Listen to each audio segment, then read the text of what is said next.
Hello and welcome to Talking Tent, a podcast about movies, TV, and all the content we can possibly consume. I'm Zach. And I'm Irma. We are a married couple whose shared love of movies and TV cannot be contained, so we've decided to share our thoughts, opinions, cheers, and occasional jeers with the world. Welcome to episode 22, a massive one. Multiple series and season finales on television, plus two big summer blockbusters. We are actually going to split this into two parts because there's just too much to talk about. You are in part one, which we're going to talk all television, and part two will be just next in the feed where we're talking Fast X and The Little Mermaid. But let's start how we do now, and let's talk about what our lives. I think we had a pretty normal week after a lot of traveling recently, and then we got traveling coming up. But we had a normal week. We saw two movies in 1 week. We visited a new restaurant in the neighborhood. There's been like 5 restaurants that have opened up in the last few months. We're big foodies, so we like to try everything. It was pretty good. Some highlights, some lowlights. Of the meal? Yeah. I don't know. The cauliflower was the best thing. Everything else was okay. Wow. I know you really liked it. It was a Japanese fusion right around the corner. It was mostly French. I don't really think there was much Japanese in there. The curry was Japanese. The furikake on the asparagus. There's like Japanese ingredients with French techniques. Yeah, it felt way more French, but. Oh, and we just came back from France. Irma's over it. You're mad that I didn't love this restaurant? No, it's fine. I just know when it's time to move on with my darling Irma. And we were watching Padma's show, Taste the Nation, which we haven't mentioned on this show yet. It is another one of those travel food shows, but she does a better job. It's only in the United States, and she explores immigrant cultures within the United States, exploring, the melting pot that is America and how these cultures have adapted or not adapted. And it's good. It's really compelling stories. There was one in particular called The Borscht Identity. It was about Ukrainians in America, which actually told basically the exact story of my brother-in-law's fleeing from Ukraine from the Soviets. And it just got me wondering about, I've always said that my ancestry is Eastern European Jew and like never really thought about it beyond that, or like maybe Russian. But I was like, wait, what? Because the Soviet Union and Russia for so many years was so extended throughout Eastern Europe. So like, where's my family actually from? I don't even know. So I got curious about thinking about it and potentially doing a 23andMe. Now you have to do it. I know. Now I've been talking about it. I've been talking about this with everyone. Also, my sister got on the case a little bit and asked our only remaining person from my grandparents' generation, unfortunately, which is weird that I never really got clarity on this. But his parents, so my grandmother's parents, were born in Lithuania. So I'm a quarter Lithuanian. That I've learned, and I didn't even know that. So maybe we'll explore more, and you'll join us on the journey of me figuring out where I'm from. And then let's talk just a quick industry hot goss. So we had mentioned Cannes was going on, and last week's episode, it has now concluded. The Palme d'Or was awarded to Anatomy of a Fall, which is a French movie. So maybe a little biased there, but a French courtroom drama. The French always like to award the French. Yeah, that's 2 out of 4. So it's not like always. It's a courtroom drama which stars Sandra Hüller as a writer trying to prove her innocence in her husband's death. And it's actually only the 3rd film ever to win the Palme d'Or that was directed by a woman. So that's nice. Yeah, it's amazing. And finally, Neon acquired it before it won, but it turns out that Neon has acquired the last 4 Palme d'Or winners in Triangle of Sadness last year. Fine. T10, which was also French, but it was like this crazy French body horror where this woman had a baby with a car. Really weird. And then the year before that was Parasite. So that's obviously that's the big winner for them. So we'll see what they do with this movie. I imagine it's not going to be huge. It's a French courtroom drama. I I don't. bet it could get nominated. I feel like Yeah, maybe as the like in foreign language. no. I mean, Triangle of Sadness was nominated. True, I don't see but that was why. mostly English. Yeah, I understand. I mean, what was it? The War movie that was nominated. That was all in German. True. Yeah, we'll see. I don't know. I mean, there's 10 now, so Yeah. just to count it out this early seems silly. Yeah, we'll see. Cannes isn't like exactly the biggest American influence, I don't think. People still like to talk about it, but the movies that come out of it tend to be Europe leaning, which is fine. It's in Europe. And then I think the biggest American one outside of, we talked about Indiana Jones premiering there as well, but the more traditional Cannes movie that's going to be bigger in America is called May December, and it's Todd Haynes's new movie. Todd Haynes of Carol was probably his most popular recent one, even though that was 7 years ago. I'm Not There was that really weird Bob Dylan movie that Cate Blanchett and a bunch of other actors played Bob Dylan. Last year or 2 years ago, he did the Velvet Underground documentary that people liked. But it stars Natalie Portman and Julianne Moore, and it was picked up by Netflix. So This a lot of actually people are sounds going like to see it. super interesting. I think it's a cool concept. Julianne Moore plays a teacher who essentially had an affair with a student, like a young, I think he was 13 at the time. I mean, it's based on real life events. If I don't remember the actual teacher's name. And Natalie Portman is playing an actress who is going to be playing Julianne Moore's character in a movie. And so super meta. yeah, I super meta. didn't even look up what it was about. You guys know me. I don't love it. But sorry, I just no, ruined that's it, fine. but I saw just a headline that it's fun. yeah, I heard Which- it's like yeah. really funny. So that concept, Which is an interesting way to tell this story because it is very Pretty rough, problematic. yeah. But I don't know. I feel like the reviews are really great, so I'm kind of excited to see this one. and it'll come especially- right yeah. on our tubes. I know, on Netflix. That's going to be awesome. And probably not that long. I wonder, well, if it's a real Oscar play, they might hold it. You never know. But yeah. we'll see. All right, we got to get into the meat and potatoes because we got a lot to talk about. We're sitting on the couch. We have 5 season finales, 3 of them are series finales. Succession, series finale. Marvelous Miss Maisel, series finale. Barry, series finale. Yellowjackets, season 2 finale, and Survivor. We just want to talk about quickly because it was a really good season. So We good. were sneaking in at the end there. Full spoilers for all 5 of those shows. So use the time codes in the description if you haven't watched any of them. But we are going to start, obviously, with Succession. Let's start by talking generally just about the show. I think any discussion of Succession now starts with where is it in best of all time? And I'm not a huge fan of real rankings like, all right, Sopranos is number 1, which I don't personally think. But, there's a pretty solid top 5 that's kind of just become like the gold standard to the point that it's almost a little boring. It's like The Sopranos, The Wire, Breaking Bad broke in a little late, and Mad Men broke in later than those 2. And then maybe, if you're being generous, I still think Game of Thrones is in there, even though people were pretty Absolutely. disappointed by the last season. That's okay. I think history will keep it as like that was then the next generation. If The Sopranos and The Wire were kind of that first 10 years, Breaking Bad and Mad Men were the next 10 years, I think Game of Thrones is kind of the last decade. And then I think a lot of people thought Game of Thrones was the last zeitgeist show. And then Succession comes around. And although the ratings are nowhere near Game of Thrones, so I guess technically Game of Thrones maybe still is the last, like even your grandma was potentially watching it. Everybody was watching it. Succession is still a lot more niche, but it's going to be discussed at least in top 10, if I'm being generous. Maybe even like 6 right after those, if we made a top 6 ever. Yeah, I think that's maybe like TV critic brain. Sure. I loved the show. I thought it really did stick the landing.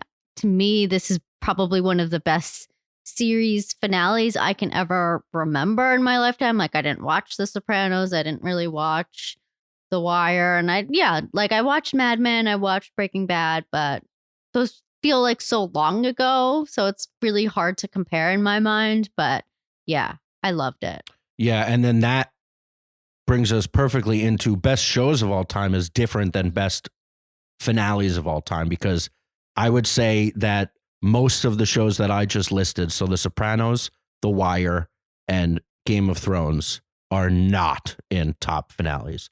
The Sopranos one is very highly controversial. The Wire one, I think, is like kind of forgotten because it's just not that kind of show. And then Game of Thrones, people were pretty mad. So Breaking Bad, I think, landed it. Mad Men and definitely Mad Men landed it in it. its own subtle way. Like it didn't make you feel like the end of Succession did, but Mad Men never really did. It ran in its own pace, and that's what made it so special. And then I think, for me at least, and I hope this doesn't fall out of the zeitgeist because it's been so long and very rarely talked about, but 6 Feet Under is still an all-timer. Yeah. An absolute gut-wrenching finale that was just like perfectly honed to the tone of the show. And I think everybody understands that, but it kind of gets forgotten just because the show itself isn't as celebrated, even though I love it. But what about Better Call Saul? That one just ended. Yeah, I think Better Call Saul, everyone was really pumped about, and like it was so beautifully done. I think what will be remembered more about Better Call Saul is its incredible feat of telling the same story for 13 years, like from Breaking Bad into Better Call Saul. It is the only thing I can think of that has done it that well. Like normally you get to the 10th season of something, you get to the 10th iteration, talk about Fast X we'll be talking about later, and it's like much worse than what you remember. And the finale of that was arguably better than Breaking Bad. I just think Breaking Bad takes it as the original. It's hard to do like a spin-off or a sequel and say that was much better. I don't know. You always have to give credit back to Breaking Bad. Right? Sure, but then it goes past it. Yeah. It's a prequel and a sequel. But yeah, I agree with Irma. This was it's an all-timer up there. It was perfectly paced. It was perfectly dramatic. It gave you a lot of false closure on things and then ripped your heart right back out. Yeah. Which is interesting, but I think it really jives with how the show has waffled and roller coastered with emotions. And we could get into, I think that we'll get into one of my nitpicks that then the more I thought about it and the more I discussed with Irma about it, actually I think it works. So we'll get to that when it comes up. This was definitely a roller coaster of an episode. Like it really, I don't know, made you fall back in love with all of these characters. I think we're going to just bust through like the main plot points. While I was watching it, I kind of just wrote down as it was happening. And I think I'll just, the story beats of the episode, then we can discuss as it comes up. So it opens with Ken trying to get the votes to shut down the deal. He feels really confident about it. He's doing his whole like his demeanor. I love when he switches like the demeanor to like big boss business boy. And he's so confident. And then like that opposed to when he's just so down is incredible. And then Shiv is also kind of getting the votes on her side with Madsen. And they show a conversation on the phone between Shiv and Tom. And Shiv is apologizing in her way and opening the door for them to be something again. And she discusses that like the trouble with some relationships sometimes is you don't know what the other person is actually thinking. And she said, we just told each other everything. So maybe we can move past that now. Like there's no more secrets. It's all out there, which I think is just a really great way of discussing that fight and the possibility of that turning into a stronger relationship. Yeah, I agree. I feel like it's very hard for her to show real emotion And I think she's always really loved Tom. And I think like her nitpicking, like, I think it stems from obviously like her father and her family. And like that is how they show love in a really sadistic way. And like maybe Tom just like wasn't used to that and like couldn't really combat with her, I guess, as like she would have wanted. But I think now this is so sad. She kind of sees that he can be toe to toe with her. And I think like that makes her fall back in love with him in a weird way. And so, yeah, like, not that I think this is the most healthy relationship, but I do think that they are kind of right for each other. And I think that'll being shown in the end of the episode. She does kind of side with him. And it's a great point about her. People like to talk about love languages these days. And this combats or reinforces the one thing that I do have a problem with that, again, we'll get to. Like, these people just don't seem real sometimes in how the siblings interact.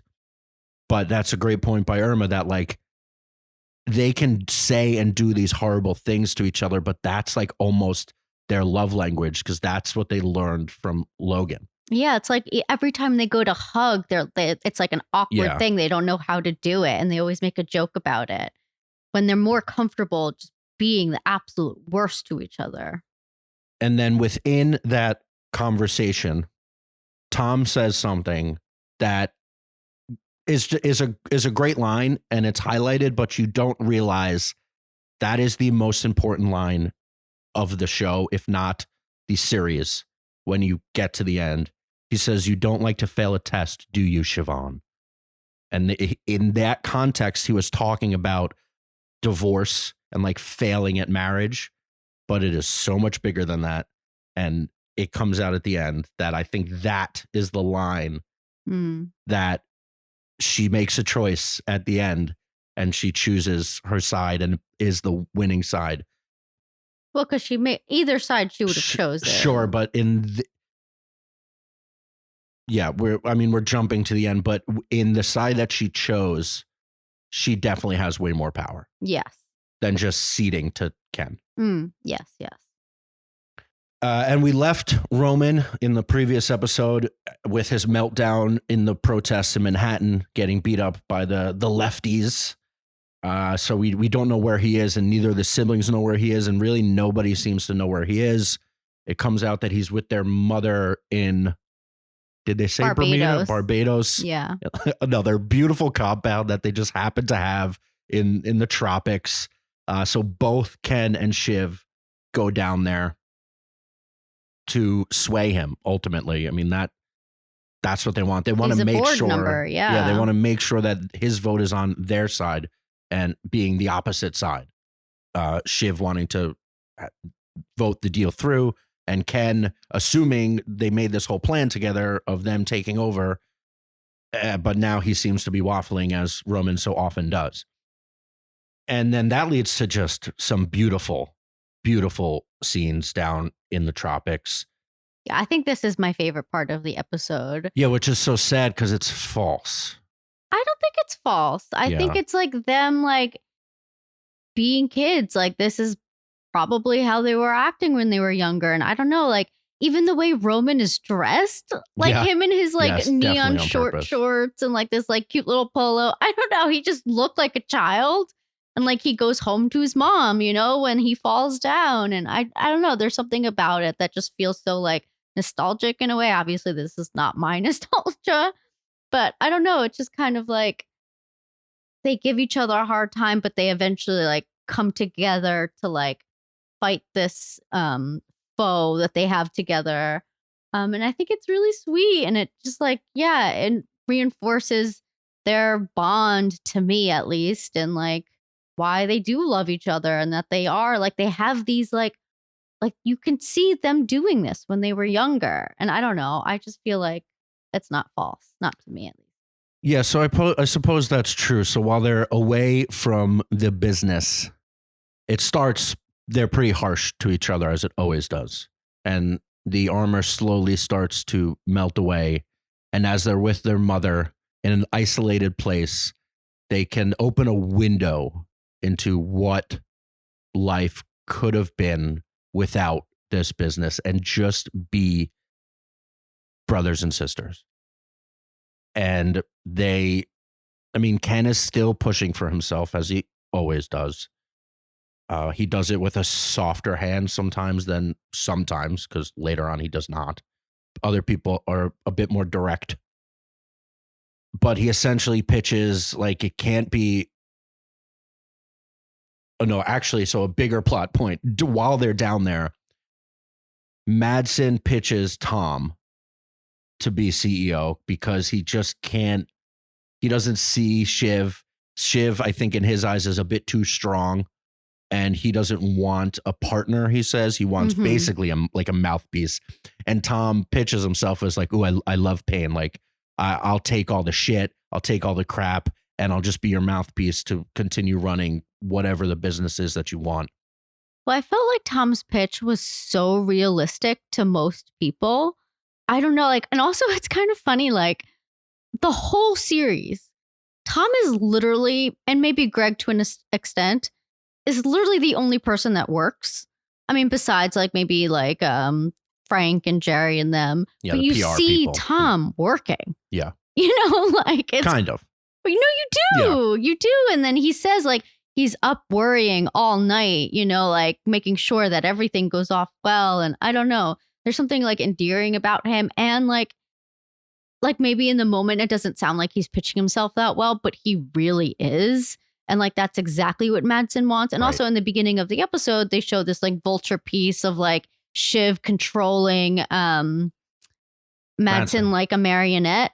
And like if that's how the rest of the world sees him, like obviously he doesn't want to like, I don't know, go have her be CEO. So I think it makes sense. But yeah, and then Tom, after Madsen leaves him, kind of implying that he's going to offer CEO, he goes and talks to Greg because Greg's sitting right at another table with his like little "was it okay?" And Tom, I don't know. He says like he implies that everything's going to be good, but then he also nags Greg a lot, which I thought was an interesting choice. Maybe I was just misreading the situation, but like he could have been more positive with Greg and be like, I got you. We're good. Disgusting brothers. And then the rest of this wouldn't have happened. But again, that wouldn't have been as dramatic. So, and then Greg gets this news, and I'm not sure if it was motivated by what I'm interpreting as Tom's like slight non-committal to keeping Greg around. He says, you're going to have to take a huge pay cut, but you'll still be in the company. It's like a weird way to say you're safe. Then Greg calls Ken and tells him like it's not Shiv. Shiv is not the CEO. And then Ken tells Shiv in a moment of, yes, he's playing, but he's also being honest. Yeah, and I think like they've shown this of Ken, like him actually trying to like care for her and just be like, listen, like I'm being honest with you. This is what's happening. Like he doesn't have to tell her this, Right. But obviously, well, maybe he kind of does because he wants her board vote. Yeah, it turns out he did need her vote. Yeah. I don't know. But yeah, this is just another, we've talked about this a few times, of like Ken opening himself up. And again, none of these people are like endearing or wonderful, but he opens himself up to the possibility of camaraderie. And it is not until he is betrayed again and again and again and again that he turns into like the pretty vicious person that he can be, or a pretty desperate person, honestly. So then that brings us to Shiv realizing that Madsen is no longer the play because she's not the power structure. And Ken pitches, well, like it can't be you, Shiv, because you were literally just at the side of this guy that you're now going to flip and say, no, we're keeping the company and the CEO should be me. And then he says it can't be Roman because basically like Roman's a mess. He has a scar on his face. Like in not so many words, like we all see Roman is the fuck up in the family. The weakling. The weakling, unfortunately. And they have this beautiful moment. Roman and Shiv talk. It's really funny. They talk about potentially murdering Ken. Yeah. And then they both finally do the Kendall impression, which like any fan of Succession has tried to do because it's like just so specific. Like I mean, if you guys think that we could do it together, it's you and me, and they both do it, and it just kills because like that's like a very meta audience moment. Well, also, like, to me, they're probably like doing this behind his back anyway. You know what I mean? And so they just like wrote it in as like a funny like send off, you know? Yeah. And also, so another thing I do know is that this Barbados scene, I guess, is the last thing that they shot. So this is like the three of them together. And it kind of just feels like they just all seem really happy. And I don't know. I think that's also another reason why I'm just like so connected to this part of the show, just because I so badly want it to work out. Show. I know. I'm just like I'm almost like at this moment, I'm like, oh my God, they're figuring it out. They're going to make it work. And to me, like, it's a great plan. Shiv can take over ATN. Roman could be head of social media, and Kendall will just like run the company. No big deal. And to me, like, yes, they're doing it. They're figuring it out. I was so happy. I'm just like, yes, this is going to work out. Like, that's it. Easy peasy. Yeah. And I took a note at this point. I was like, Shiv and Rome actually anointed Ken. I cannot believe it. And then next line is, I have my guard up for sure. And Irma said something like that, like, oh my God, they're finally working together. And I said, you fell right for it. I know. You're so happy about it.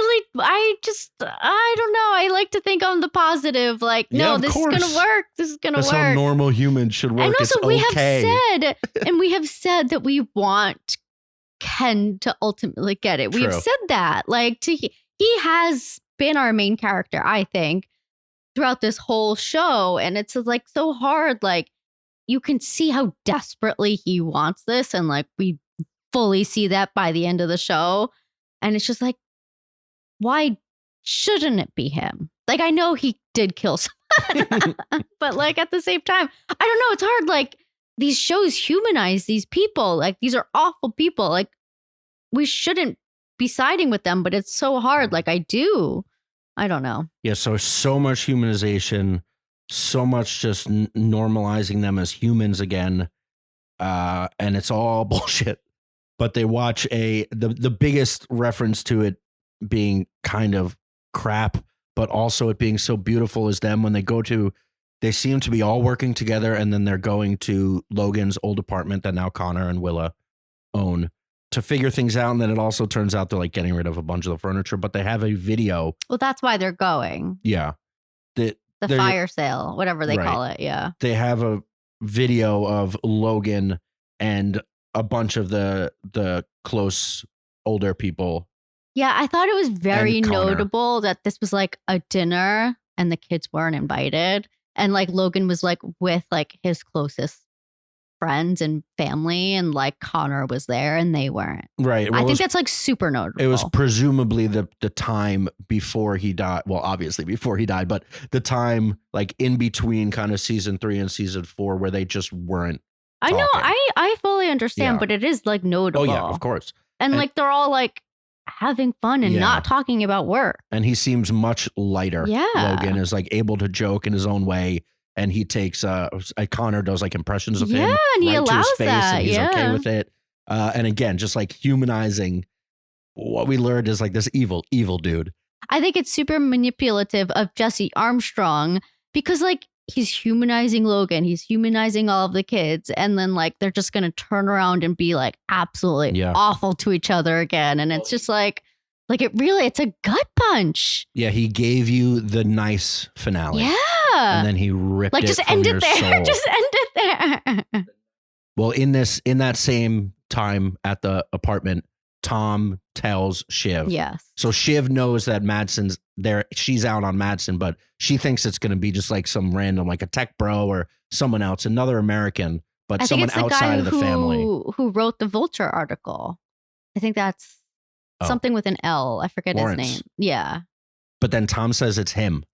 And you just see like this anger come across his face. And then both parties just go into DEFCON 1. Yeah. And they're like, all right, now scramble to make sure we have the votes. So Tom immediately calls Madsen, like, we might have a problem here. And then him and Greg have a fight. Yeah, It was scary. Greg does they do a little beat up in the bathroom. I imagine, I kind of wanted him to hit him a little harder. Like, it looked fun, but they were definitely pulling punches. I needed a little more, like Greg being like, or whatever the actor's name, being like, no, really hit me. They didn't.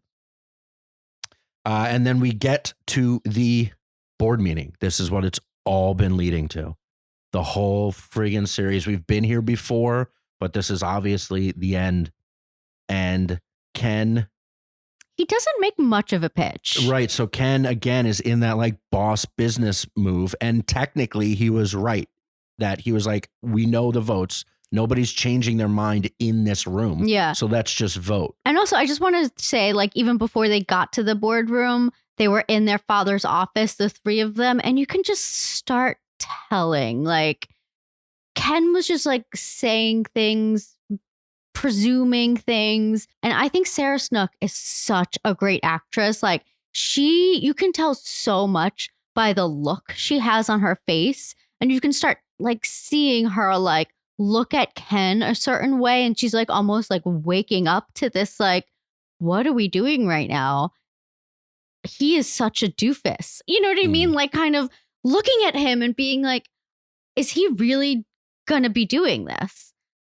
And then also Ken and Roman have a moment where Roman's like, well, why isn't it me? And he's like, the stitches don't look so bad. Like, it could be me. Everyone's going to think like, why isn't it him? And so then like Kendall just like embraces him very hard and opens up his stitches. Yeah. Roman has as Roman does, he gets very rattled when Jerry enters not even the room, like, but everything's glass. So when Jerry enters the space, he becomes rattled, and he starts, I think it's he just doesn't want to be the fuck up.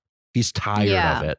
He's tired of it being like when, again, the pitch in Barbados, the reason why Shiv couldn't do it makes sense. Like, she picked the wrong horse, and now we're shifting horses. You can't just be like, oh no, now it's me. But his reason for not Roman is like not as concrete. It's more just like, well, it can't be you. You're a fuck up.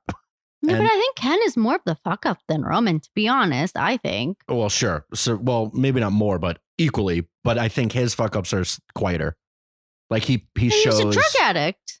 Yeah, but yeah, sure. I mean, there's a whole statement that, like, I think Shiv put out either last season or 2 seasons ago about, like, how he's been on drugs and no one should trust what he says.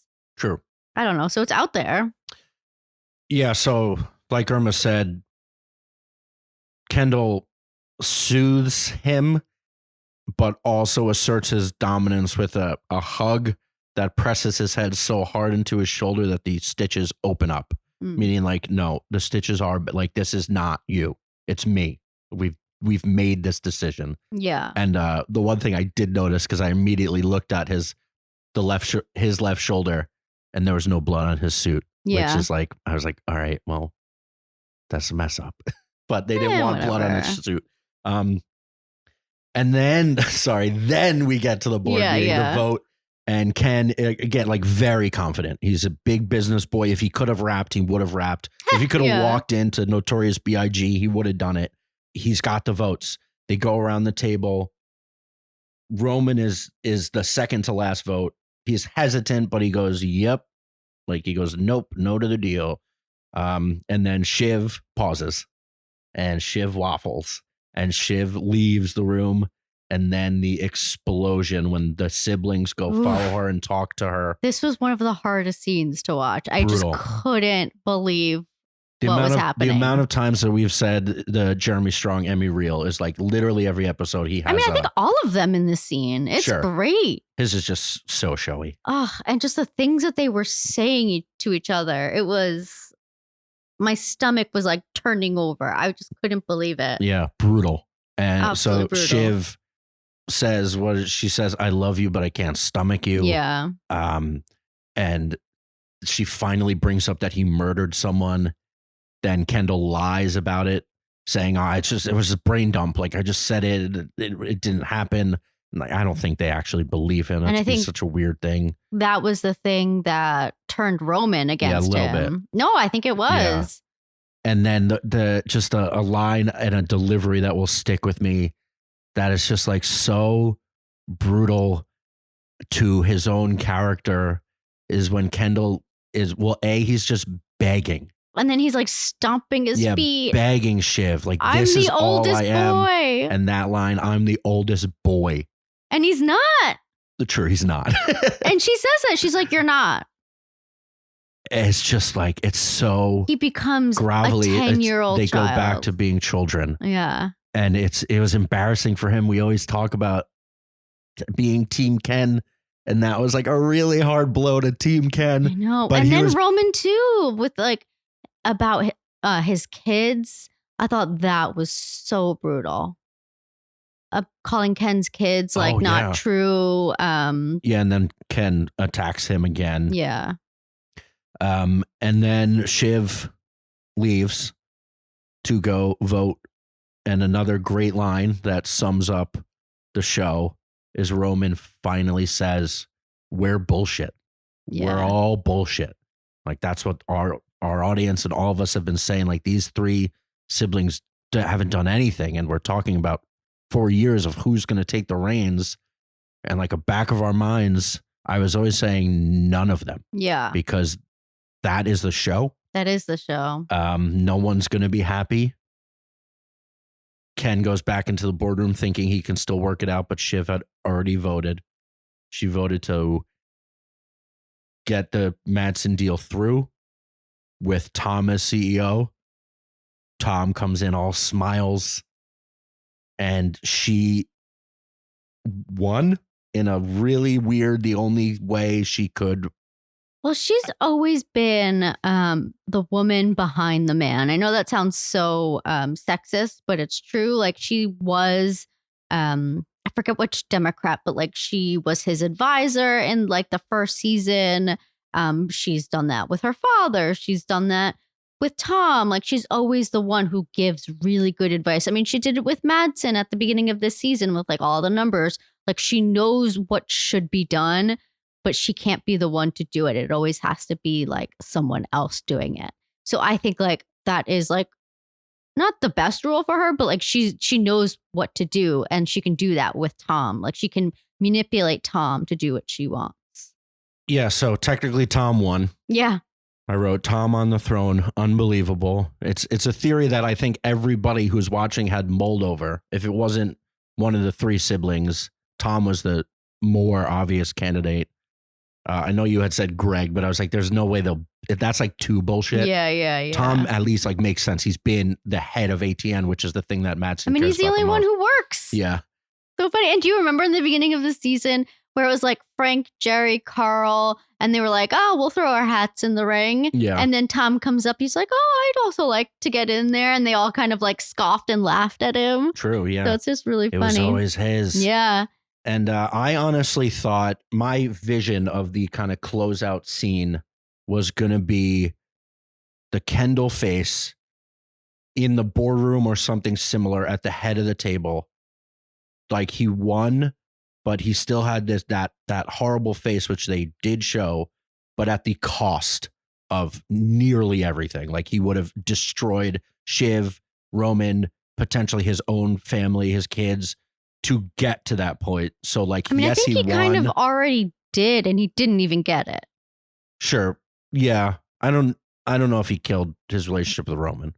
We'll see. Yeah, I think he absolutely did. I mean, Roman called his kids illegitimate. You can't come back from that. They said so many worse things from the Really? I think that's the worst. I guess that's the worst. And yeah, now I think that is the end of the siblings' relationship. Yeah. I can't imagine Ken ever forgiving Shiv. Yeah, I don't think they'll ever come back from this, to be honest. And then the final two shots of the show are Shiv getting in the car with Tom, Tom putting his hand out and Shiv accepting it, and then Kendall walking to the Hudson River and sitting down on a bench, and we get the Kendall face. Yeah. of just like all is lost. Yeah, it's crazy. Because I mean, also like these kids are billionaires. Right. They'll be fine. Yeah. That is like the thing that to us is like, yeah, just let Ken be CEO. You'll both have jobs and still be billionaires. Yeah. Or even you just sold your company. Now you can do whatever the hell you want Yeah. and be billionaires. Yeah. Yeah. So, right. These people are not normal. The one nitpick, at first I said the finale was near perfection. Again, we just went through all the big plot points. It gave us something beautiful. It gave us something horrible. It managed to sneak in really funny jokes, as it always does. It was brutal and breathtaking about billionaires transferring their company. Like, we should not care this much about these people, but it was so brilliantly written. My one nitpick, and then I kind of have an answer for it, was, again, and I've said this before when we were discussing early in the season about them being so upset about Logan dying, and like how these people just don't seem like real people. And the writers use their emotions to basically just take the story where they want. And then specifically in this episode, Shiv, where I just can't imagine three people having an interaction like they did in Barbados, where they were laughing and making smoothies and, just being happy for the first time in 4 years. And then later that day, basically the next day, just ending their relationship because she didn't like the idea of him being CEO. Like, that feels crazy. Yeah. And Irma, I brought this up to her while we were over lunch, and she was like, I think that actually feels pretty honest to Shiv. And maybe what was happening in Barbados was, yes, her accepting that this is the way forward, but she still wasn't happy about it. So anything that she could do to change that isn't crazy. And she had waffled a lot all season. So even if I can't see it as real people, it still feels earned in the show, because it has happened a lot. And then what I felt, and going back to that line of, you can never handle failing a test, could you, Siobhan? In the moment, Ken being CEO was the only option for her. When she finds out that Tom is another option, first, she gets very mad about it. Then she realizes that actually that is a better play for her. Yeah. And I also think another thing is like, in the beginning, like, it's easy to get very angry in the moment about what's happening and like feeling scorned and betrayed by Matsson and then Tom. But the fact is like, Tom is the father of her unborn child, like, and she was trying to make her relationship with Tom work earlier in the episode. Like, yes, she's obviously very angry that it had to happen this way. But like, also, she's done this to Tom before, and like, they've done it to each other. And so it's kind of like, well, maybe if they decide like, let's just be a team, maybe it doesn't have to be this way. I mean, that's probably too idealized as well. But I think maybe she chose Tom, like she chose her nuclear family, like maybe having some hopes that they could, like, the three of them be a family. Yeah. Because I think like she's kind of lost hope with like her family. I mean, yes, it was a beautiful moment in the beginning of the episode, but I mean, you see like Carolyn, their mom, calling their eyes like jelly in their heads. It was just like, she's a weird, she's a terrible mother. And it's just kind of like, well, seeing that family dynamic and like, they're just holding on for dear life. And she's like, well, maybe I don't have to do that anymore. Now I should choose my family, like choose Tom. I think it makes sense. Yeah. When I thought about it that way, it made sense. Another door opened, and that door was better. Yeah. For her specifically. Yeah. The choice between the two evils, it wasn't going to be her. Yeah. That became clear. I also think it was definitely hard for her. That's why she had to leave the board meeting. It was just like, it was a thing she just like couldn't believe she was about to do, but needed a minute to like say like, I'm gonna do this. I'm gonna fuck over my family, and that's it. And it's sad. And if there's one redeeming person in the show that isn't an all-time asshole, it's Tom. Yeah. So he won. Crazy. And also, I think another thing I just want to say is that they always talk about how Logan came from nothing and that he had to really work his way to build this company. And that Shiv has always kind of looked down upon Tom about being kind of like that, coming from the Midwest, having nothing, marrying her. Because also, before Logan married Carolyn, their mom, Carolyn had a lot of money. And so he married into her family and I assume used that and her connections to build his company. And that's exactly what Tom has done. So I don't know. I find that parallel between Logan and Tom very interesting. And then the last thing I wanted to ask you was, did you see this whole WOM scam thing on TikTok? Nope. So apparently, I don't remember his first name. You should look it up. But Wom Scam was a baseballer in the 1920s. And he was maybe the first or the only baseballer to do a triple play. Who says baseballer? Baseballer. Baseball player. Baseball player to do a triple play. By himself. And so maybe that's why he's called Wom Scams. Wow, that would be fun. I know. That'd be an Easter egg if it's true and not just happenstance. Yeah, I wouldn't be surprised. But it's been all over TikTok. And it came out the day before the episode dropped. So I don't know. Thought that was a cool tidbit. All right, we got to move on. Yeah, an all-time show, an all-time finale. I can't believe it's over. I know. I can't believe we're never gonna get. Their jokes. They're just funny. Yeah. I miss them. An interaction in a room between Jeremy Strong and Sarah Snook and Kieran Culkin. And you know what? I kind of feel I'm happy for Tom, the character, but I'm also happy for the actor. It's you won, dude. You did it. Yeah. It's because he's been things. Yeah. He's been around. He's my Mr. Darcy. Yeah, I know. He's been plenty, but this is obviously the biggest thing he's ever done. And he won. He won. He's the guy. He's the guy. All right. We talked about Succession for a little longer than I expected. So bear with us. Thank you for sticking around. We just had to. It's just, it's such a great show. But we are now moving on to what I think is an underappreciated and underreported show whose series finale was also emotionally exciting and satisfying. And that is The Marvelous Mrs. Maisel.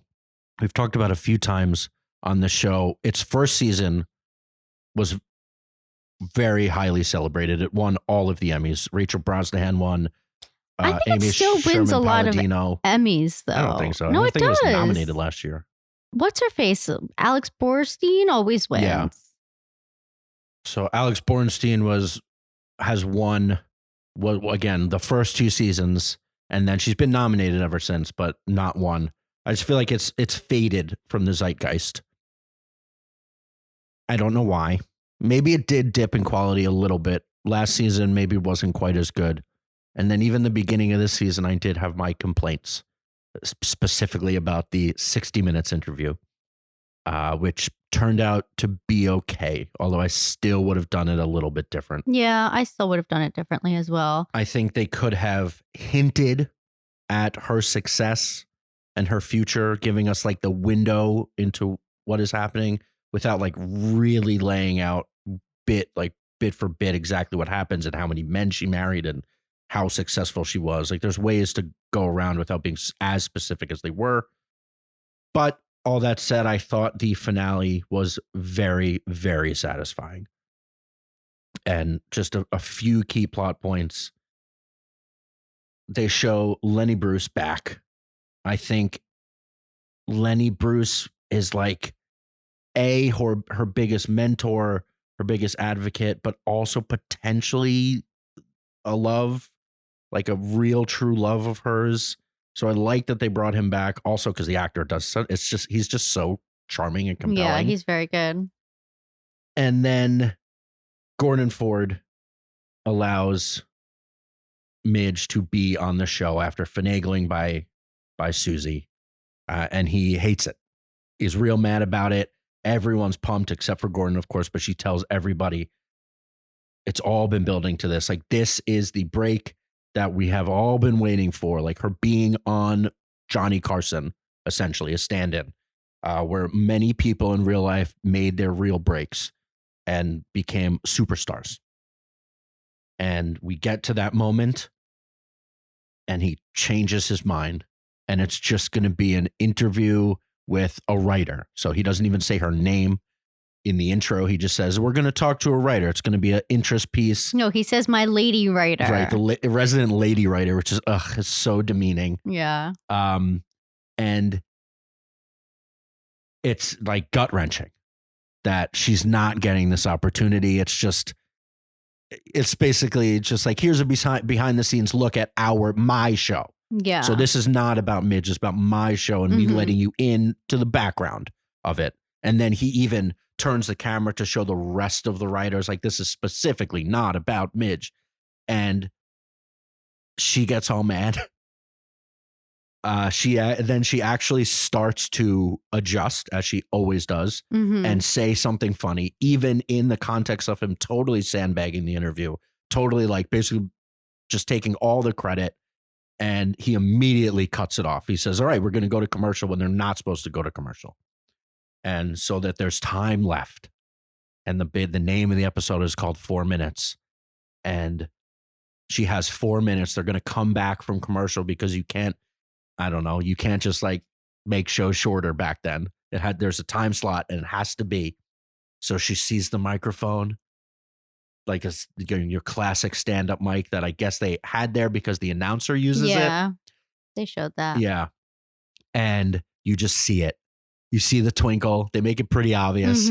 But like, I love that. That's one of the things that I celebrated earlier when we talked about this show, is like, it feels sometimes like a sports movie. That like, all right, she has to make this play. You know, if it's a big shot, the buzzer beater in like a basketball movie or a boxing movie, it's like, all right, you got to get up for one more round. And they play it like that and they build it like that. And she gets back in the stool. She tells Susie, which was a beautiful moment, like, I'm going to do something that might ruin both of our careers. And Susie is okay with it. And it's just so beautiful. Like, she knows Susie's career is moving forward and could potentially get bigger without Midge. Yeah. But like, she is there for her. It's like best friends. Yeah. And so like that, the whole thing that they built earlier in the season of them breaking up is like, you just see how important they are to each other. So the breaking up was weird, but it makes sense, like how horrible that was for both of them.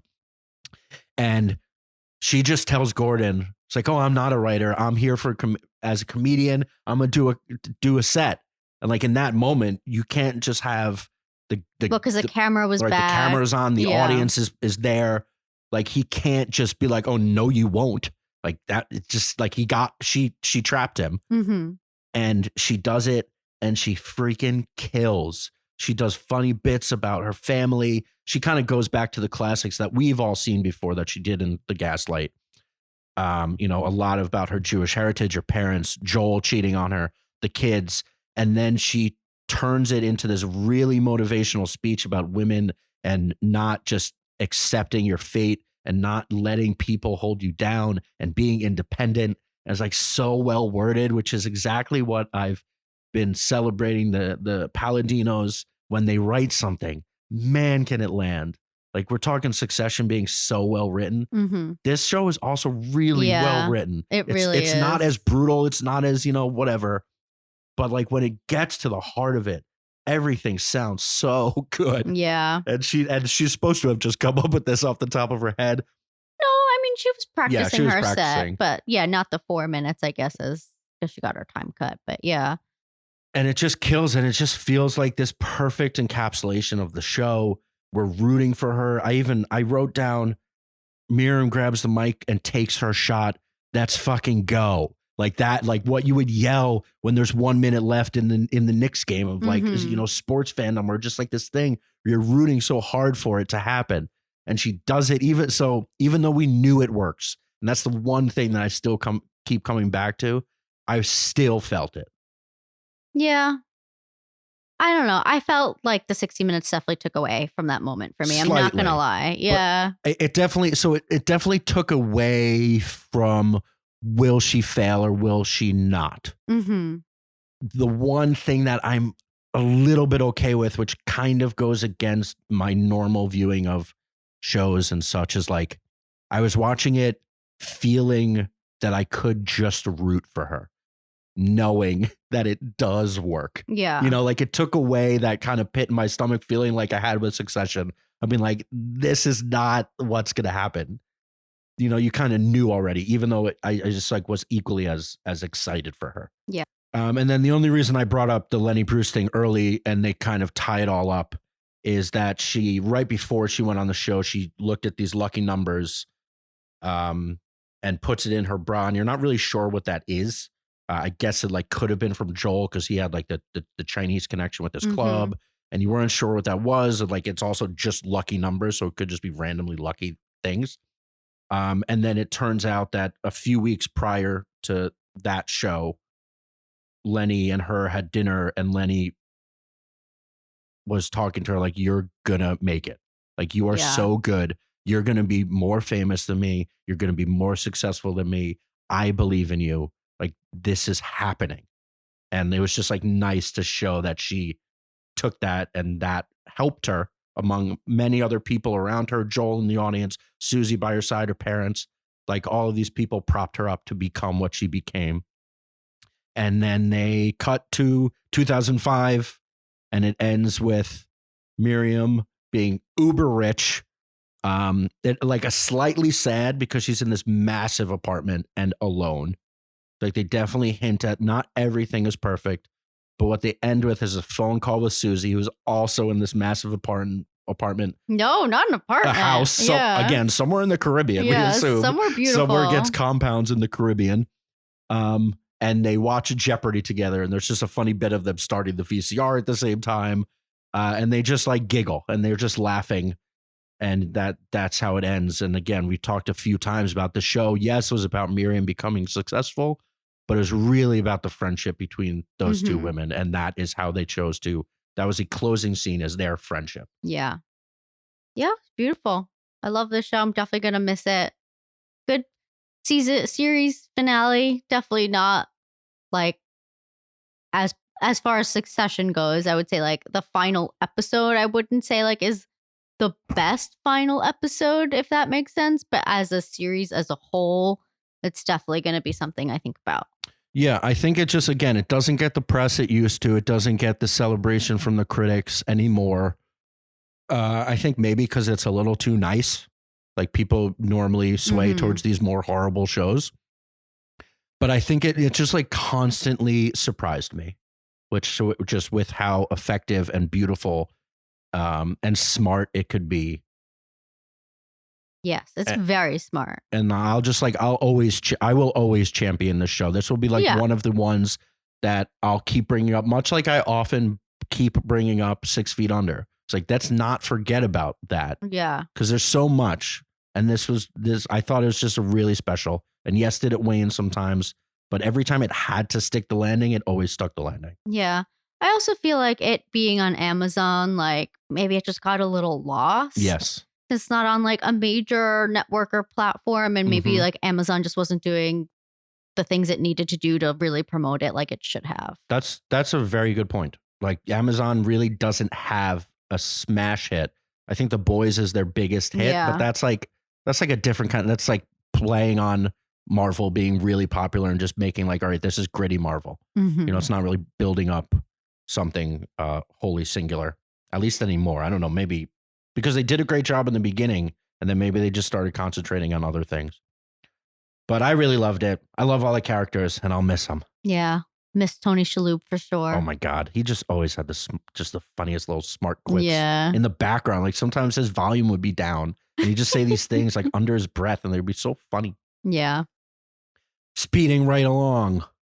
Next show that we have discussed maybe being slightly lower on than at least the well, you love the it. critics that we listened to Yes. Everyone loves it, I think. I feel like I'm the only one who's maybe lukewarm on it just because like the subject matter is just tough. Well, I just like we're kind of doing this in order. So like Succession is top tier.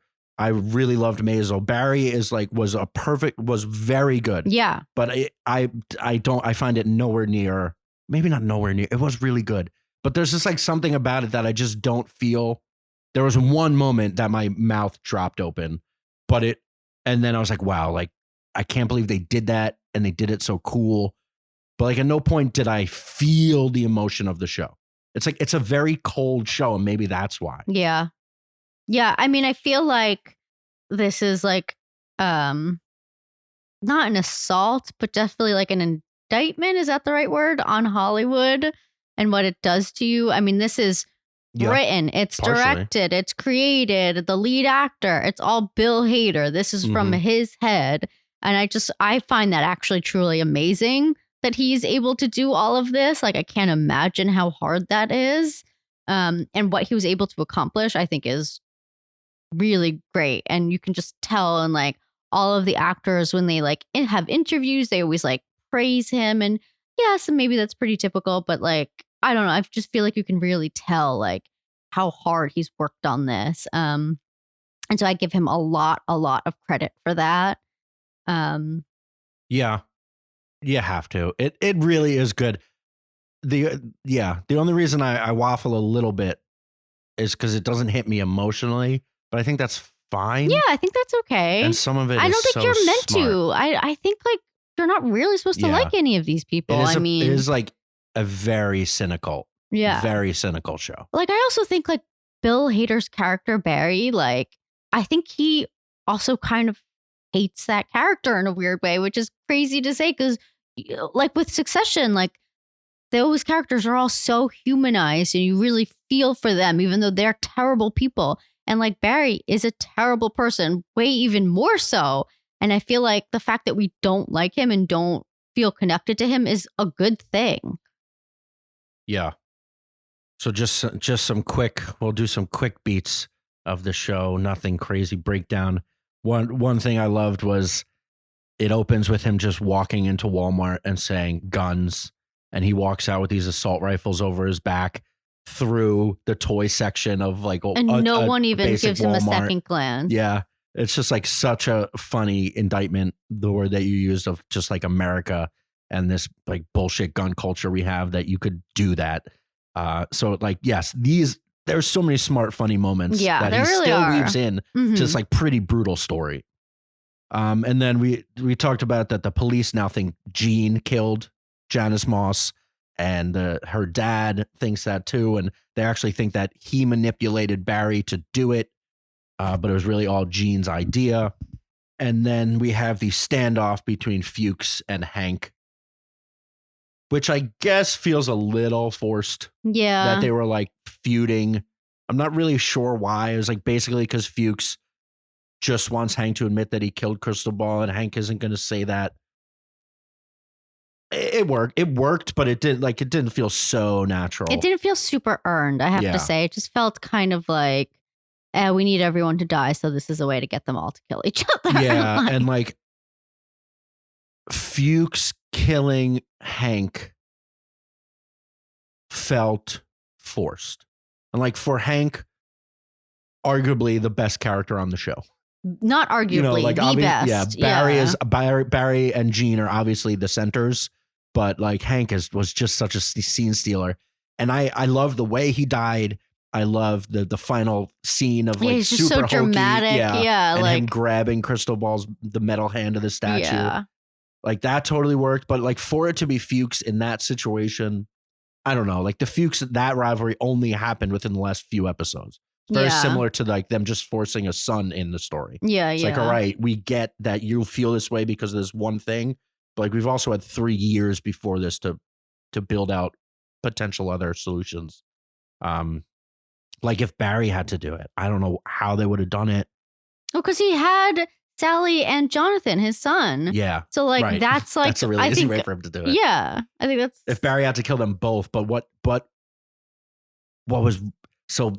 That all being said, when Barry shows up with the assault rifles on his back to kill everybody. He said he does a prayer to God that he's okay with dying just to save his son. And then he doesn't have to do anything. And Fuchs just has the son and gives it to him is really funny. I agree. Really, so like he made us a little annoyed on purpose just to have Barry's mission be so useless. Yeah. And like, again, it's really cool if you really start to break it down like that.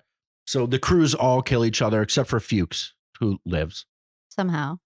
Sally tells Barry to turn himself in when she finds out that the cops are going to accuse Gene. And Barry says he's not going to do it because he's been redeemed in the eyes of God, because that prayer, again, the prayer that he gave, getting out of the car with the assault rifles, him being ready to die and him living and not having to do anything, was his redemption in the eyes of God for all of his sins.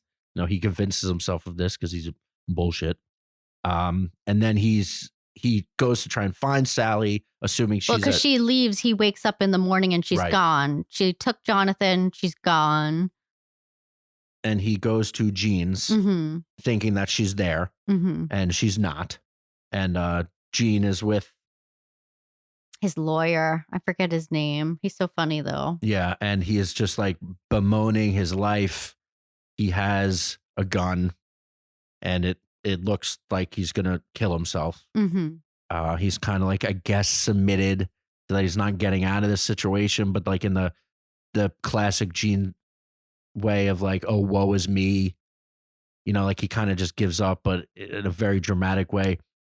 But also right before he fires the gun, Barry is like saying, I'll turn myself in. It's fine. Right. Like, you don't have to do this. Right. So Barry shows up to the house. Yeah. And he's talking to the lawyer, and the lawyer, and like, yeah, Barry is about to say, I'll turn myself in, whatever. And as he's doing that off camera, a shot goes off, and we see that it's into Barry's heart chest area, and he sits down and then he just says, oh wow. And Gene shoots him straight in the head. And like, that is when my jaw dropped, of like, they didn't like draw out the death. It was completely not out of nowhere, but like completely shocking, instantaneous. Like, he said just the stupidest little quip of like, what would you say when someone's about to shoot you in the head? Like, oh wow, like I didn't. Like, wow, you did it. Like, I don't even know. Like, I was not expecting this. Like, nobody was expecting it, at least at that moment. Like, I guess we all thought the only way for this to go was for Barry to die. Like, not like that. And it looked like maybe he'd give himself up. Crazy. Like, that part I loved. I was shocked that that's how they took him out. Gene sits down on the couch, and now you kind of know that there's just no way he's getting out of what the police have on him, because there's no longer anybody that can tell a different story. Yeah. So now we're just like, yeah, all right, Gene is gone, and he understands that, and he seems okay with it. It's like, this is just, he has nothing left, but he got rid of Barry. And then it hard cuts to, we presume, several years later, somewhere cold. Sally is directing a high school play, and the son is older. I would say maybe like 13. Yeah. No, a little older than that. Well, whatever. It doesn't matter. John, the son, just very nicely asked Sally, can he sleep over his friend's house? Total normal teenage interaction. And then as she leaves, the friend is like, are you ready for this? You think it's going to be like they're going to go do drugs or something horrible. And then it just turns out that he wants John to watch the movie that they made about Barry and Gene. But it's not like a movie. It's like a lifetime, awful, like recreation of a movie. You know what I mean? Like, we've all seen those and they're terrible. Yeah, a really bad recreation. And the key point being that it was completely misrepresented. And they went with the story that Gene was the mastermind. Yeah. Gene was evil and Barry was the hero trying to stop him, and died in the process of being a war veteran who had his troubles, but was ultimately heroic in his attempt. And like, that's what the son got to see. And that's how they ended. Just him showing the face of the son seeing Barry as a hero and not how he actually was, Yeah. which is nice. I know. Yeah. It's not like the worst, because then it's kind of like you also kind of have hope for John that like he won't be terrible. Like Barry was terrible and delusional, I mean, so you kind of hope that like John's life is better. And also because like Barry was raised by Fuchs, who basically taught him how to kill and all of that stuff. So you just hope that, John goes down a different path. Yeah. So 3 pretty satisfying conclusions, I think. Yes. Even if I had to rank them, at least I put Barry the lowest. Just in general, I think Maisel just hits me a different way. It's more personal to me. But then Barry is so clever and smart in so many different ways. Yeah. But really good finales all around. Yeah, I just knowing how much Bill Hader put into this, I'm very curious to see what he does next. I Takes feel a year like off. yeah, it definitely takes some time, but like I could see him like doing a movie, kind of going down the Quiet Place route. What's his name? John Krasinski. Yeah, John Krasinski, or I don't know. I'm sure he has some crazy ideas. And Barry, this was what, 4 seasons? Yeah. So yeah, I mean, he spent so much time doing this. So yeah, who knows? I feel like it could be cool to see just like a movie or something. He's obviously a brilliant dude. Yeah. He's written for South Park. Like he's on SNL. He's cut his chops in so many different ways and then wrote this very dramatic but very funny show. Mm-hmm. It's like, a 2-hour movie of just like whatever's been ruminating in that mind. Yeah. Could be really cool, really fun. So from 3 satisfying series conclusions to a season finale that left us lukewarm at best. At best. Sure. Yellowjackets season 2, a show we've talked about a bunch. We were breaking down episode for episode for a while. Is good, but falls short in so many ways that it's disappointing because there's something there and it just leaves us wanting more and just better execution. And the finale, once again, like the last 3 episodes, we felt more and more like this is kind of stupid. Yeah. Well, I think the main reason why we think that is just the adult storyline. Mhm. It's just the more I watch it, the more I'm like, this is like 2 completely different shows.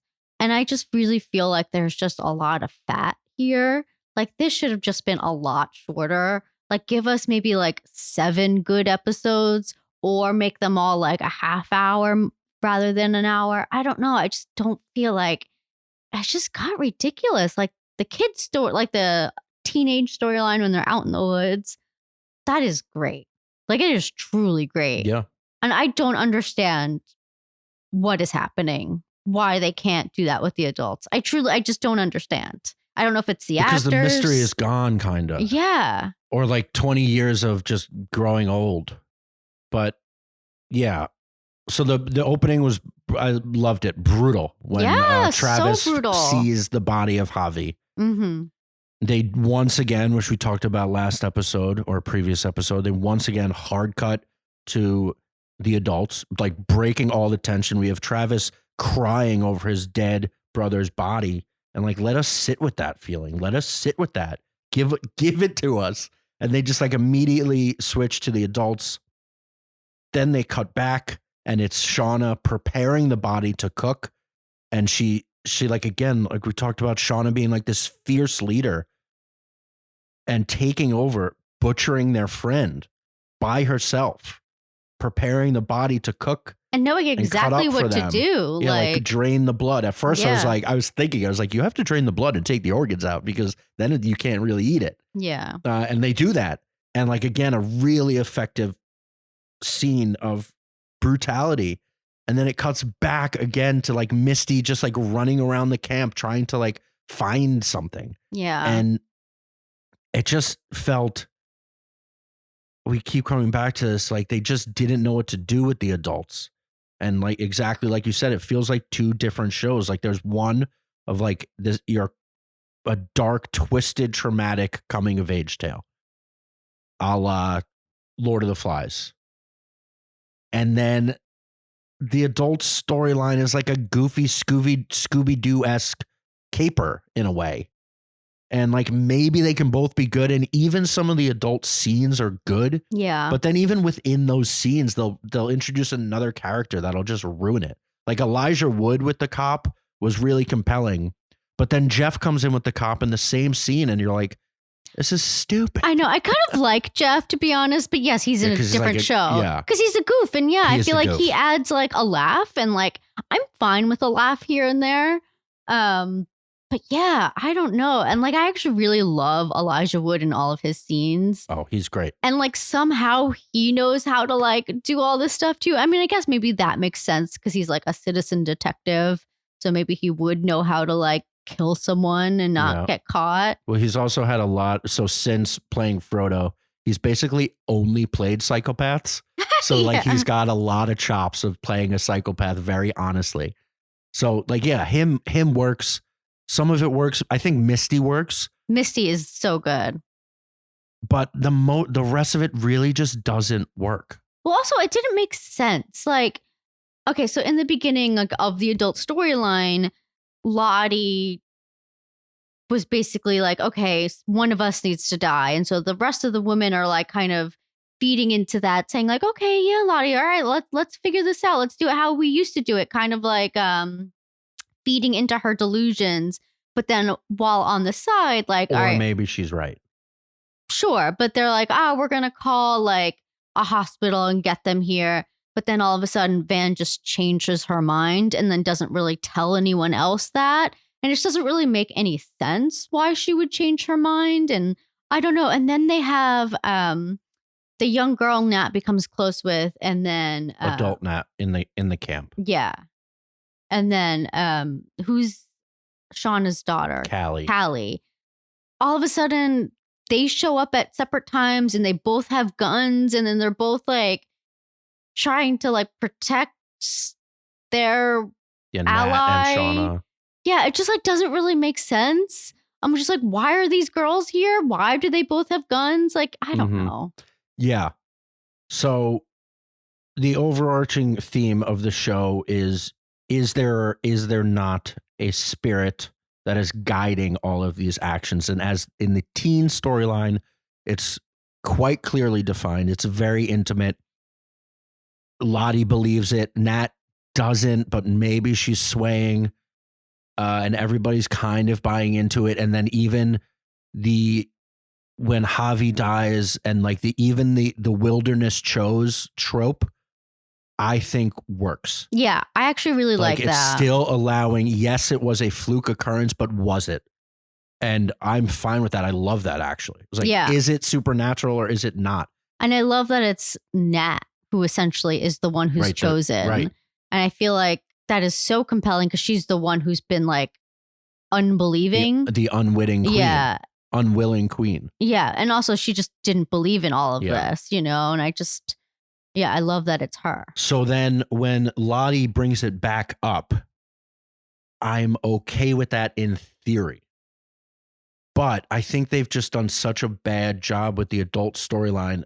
Exactly like you said, there was so much fat.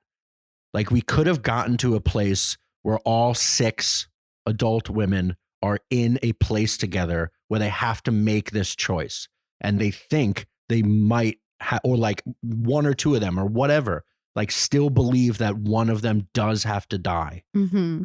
And that could be as compelling as it is with the teens, but it's wrapped up in this murder plot line that really didn't need to happen. It's like your husband was blackmailing you, so you killed this artist, and now you're fine because the cops are dumb. And then we have this cop that's been hitting on your daughter, and like, and then they kill the other cop. Yeah, they kill all the cops. Like there's too much. No, they only kill one cop, but it's just like, all right, why? Then he pins it on the younger one.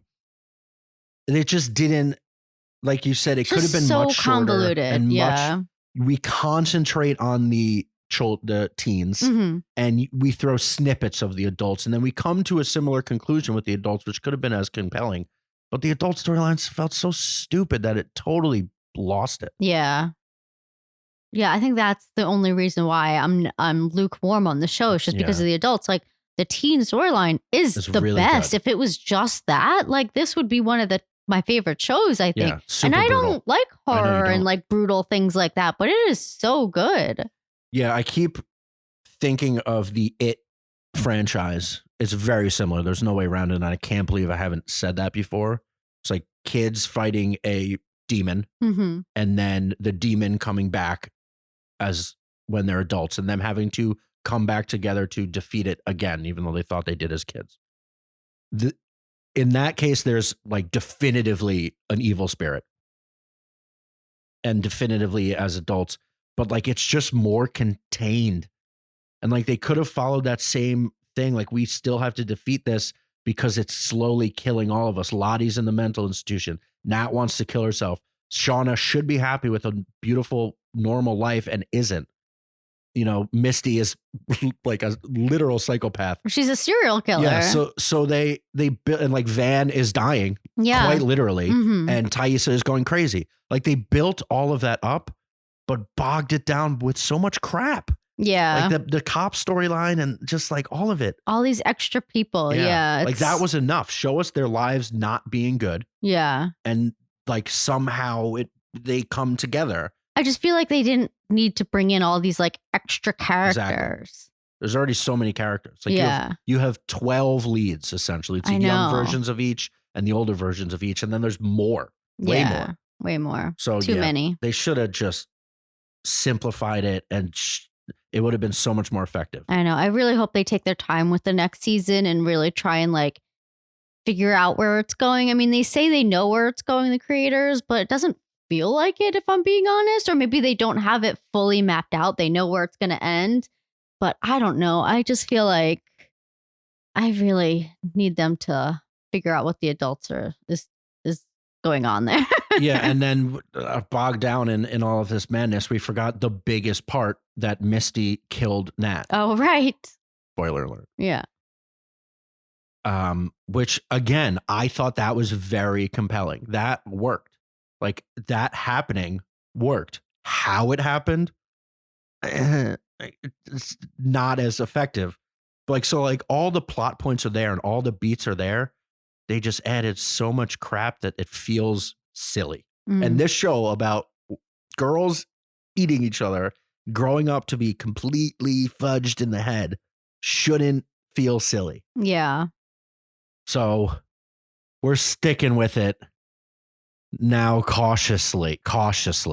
It could be one that really falls off. Like we ended up stopping watching The Walking Dead, where at one point I would have said, man, that show rules. Yeah. And eventually it's like this, we're just doing this again. And it's still on. They're making a whole nother spinoff. So we'll see. I'm hoping because the pieces are there. And finally, now to Woodland Survivor to Beach Survivor. True. Irma loves her. We got to give a little shine on the reality. Yeah. Survivor season 44 ended on Wednesday. Great. This was a great season. Agreed. I had been saying, okay, so we're going to spoil it. So if you don't watch Survivor, don't want to know who won, stop listening. But I've been saying this is Jam Jam's to lose. And I was right because he won and he, I think, fully deserved it out of a lot of the people that were there. Like, I think Carson was the favorite out of a lot of the people who were still in the game, which I was surprised by. I thought Carolyn had like a good play there, even though she didn't get any votes, which was disappointing. But yeah, Jam Jam was just the best. Like, I absolutely love him. Yeah, Jam Jam and Carolyn were such good television. They really all were. Year. And we said that from episode 1, episode 2. And I was like, there's just no way that they're making it till the end. But they're so captivating. And like part of me is like, they manipulated the game to make sure that the two best characters made it till the end. Yeah. They did, but I really don't think they manipulated it. I really don't think 44 seasons in, Jeff does that, or any of the producers. But yeah, I agree. So we've watched 4 seasons live. Yeah. Since kind of a bunch of our friends and us picked it back up during the pandemic. This is easily the best season of the last 4, so 41 to 44. All the other ones felt like the winner was like I was like really disappointed every Yeah, time. me too. Maybe Gabler was like, all right. I wasn't Mhm. mad about that. The other two, I was like, come on. Yeah. And then this one, Jam Jam. He was so fun, so compelling, so nice. And he won. Yeah, and he actually really deserved to win. I mean, he was controlling a lot of the game. So yeah, I'm happy that the person who was playing the hardest socially and like who outwardly deserved to win actually won, because that hasn't happened in a while. Yeah, I love the show. Yeah, I think had it come down to Jam Jam and Carson, because they were like, again, we always know that like they edit things to in a certain way that they want you to think. But it seemed like on the island and with some of the jury, like they really thought Carson was the front runner. I still think had it come down to them having to discuss against each other, Jam Jam convinces them that like, no, I let you think that Carson was the mastermind here. But yeah, I mean, he did say so that. I think he wins anyway. Yeah, I think he wins anyway as well, for sure. And I think Survivor, 45 is coming in the fall. So I'm excited to see that. Yeah, I kind of was hoping that they'd bring back return players for this one, but whatever. I don't care. I'll still watch it. Yeah, you'll have to wait 2.5 years for them to get to 50. Right. And maybe 50 they'll have returners. Yeah, I mean, they always do every so often. So, all right. Another great season of Survivor. Now what do we do with Wednesdays? Oh, boy. Well, if the Excitometer has anything to say, seems like we're going to be going to the movies a lot. That is it for all 5 finales we watched. Thank you for sticking around for so long. If you want to hear more of us, we talked about Fast X and The Little Mermaid. We saw them both. Interesting thoughts on both, I think. In part 2, which will just be next in your feed. So go ahead and listen to it. Thank you, Craig, for the production assistance. And thank you to John Welsh for our intro and outro music. Subscribe so you know every time we post a new episode. Follow us on all the socials at Talkin Tent. And email us any of your thoughts, opinions, cheers, or jeers to talkintent@gmail.com. From our living room to yours, what do you want to watch?